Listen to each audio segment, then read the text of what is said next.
ये WhatsApp message हमें आया है नीरज कुमार जी का, जो कि आगरा के रहने वाले हैं। ये लिखते हैं कि गुरुजी, मेरी 2 साल की बेटी है, वो बैठ नहीं पाती है, डॉक्टर्स ने उसे मंद बुद्धि करार दिया है, जानना चाहती है स्वस्थ विचार आश्रम में इसका उपचार है। देखो बेटा, पूरे संसार में इस रोग का मेडिकल साइंस के पास इलाज नहीं है, और मेरे पास इसका इलाज ऐसे है जैसे खेत में से गाजर मूली निकालना। जब बच्चा माँ के पेट में होता है और माँ ठंडी चीज़ों का सेवन करती है तो उसके दिमाग के चारों तरफ नजला जम जाता है, जिसको डॉक्टर कहते हैं मंदबुद्धि, और इनका मेडिकल में कोई इलाज नहीं है। मेरे पास इसका इलाज ऐसे है जैसे दूध में से मक्खी निकालना। आप इसको बुधवार छोड़कर गुरुवार से लेकर मंगलवार के बीच में मेरे आश्रम में लाइए। जिस दिन आश्रम में लाना उस दिन रात्रि 10 बजे तक खिला पिला के दातन कूला करा के सुला दें। अब इसको जब तक मैं सुबह नाड़ी परीक्षण नहीं करूं तब तक कुछ भी खाने पीने को नहीं देना। सुबह 9 से 10 के अंदर इसका नामकरण कराना, 10 से 12 के अंदर मैं इसका नाड़ी परीक्षण करूंगा। नाड़ी परीक्षण में पैर के तलुए से सिर के बाल तक की MRI, CT scan, x-ray, ultrasound, ECG, sonography सब कुछ 5 सेकंड में हो जाएगी। फिर इसकी दवाइयाँ खाने की हैं, पीने की हैं, मालिश करने के तेल हैं, आँख में नाक में डालने की दवाइयाँ हैं। जैसे नाक में हम इसके दवाई डालेंगे तो उसी दिन बच्ची को कम से कम 10% आराम तो जरूर मिलेगा।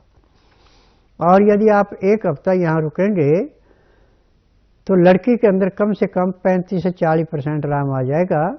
1.5-2 महीने में पूर्ण रूप से स्वस्थ होगी, चलने फिरने बोलने चालने सब कुछ लगेगी, और ये मंद बुद्धि नहीं है, तीव्र बुद्धि निकलेगी। जी बिल्कुल, तो सारी जानकारी आपको गुरुजी ने दे दी है। आप परेशान ना हो, आपकी बच्ची पूर्ण रूप से स्वस्थ हो जाएगी, वो भी नॉर्मल बच्चों की तरह, जो उसकी उम्र के बच्चे हैं उनकी तरह बिहेव करेगी। लेकिन उसके लिए जरूरी है बच्ची का नाड़ी परीक्षण। बच्ची को जल्द से जल्द यहाँ लेकर आएं, गुरुजी से नाड़ी परीक्षण करवाएं। जो दवाएं गुरुजी देंगे नियम पर इसके साथ सेवन कराकर हमेशा के लिए उसको रोग मुक्त बनाएं। किसी भी प्रकार की जानकारी के लिए नंबर आपकी टीवी स्क्रीन पर चलाए जा रहे हैं। गुरुजी, वैसे तो अक्सर आपको कार्यक्रम में कहते सुना है कि माओं की कहीं ना कहीं गलती रहती है कि बच्चे मंदबुद्धि पैदा हो रहे हैं। मैं आपसे ही जानना चाहूंगी कि क्यों ऐसी गलतियां हो रही हैं महिलाओं से, क्या सलाह आप ऐसी महिलाओं को देना चाहेंगी जो इस वक्त प्रेग्नेंट हैं? देखिए, जिसका बच्चा 3 महीने का पेट में है उसको चाहिए कि हमेशा नवाई चीज खाएं, ठंडी चीज का किसी का प्रयोग नहीं करें, और फ्रिज की रखी चीजें कम से कम मात्रा में लें, और वो भी फ्रिज से निकाल के कम से कम 2 घंटे पहले बाहर रखें।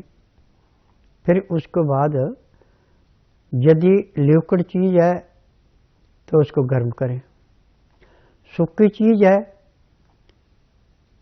तो उसको हवा में रखें। फिर दोबारा जी, पानी से धो के हवा में रख के फिर उसको प्रयोग में लाएंगे तो आपको नुकसान नहीं करेगी।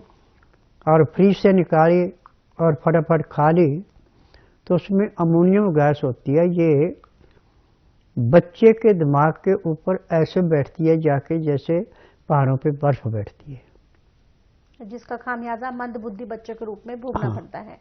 बिल्कुल, तो जो महिलाएं इस वक्त हमारा कार्यक्रम देख रही है, जो अभी जिन्होंने गर्भाधारण किया हुआ है, उनके लिए विशेष प्रकार की गुरुजी की सलाह है कि कृपया कर वो ठंडी चीजों का सेवन जो है वो बिल्कुल भी ना करे।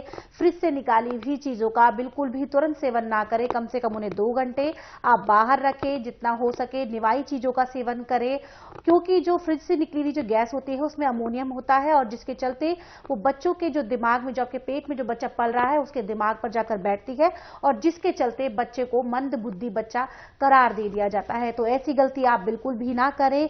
उनसे पूछें जिनके बच्चों को ये समस्या है वो किस दर्द से गुजर रहे हैं। कोई जानकारी आप स्वस्थ विचार आश्रम से जुड़ी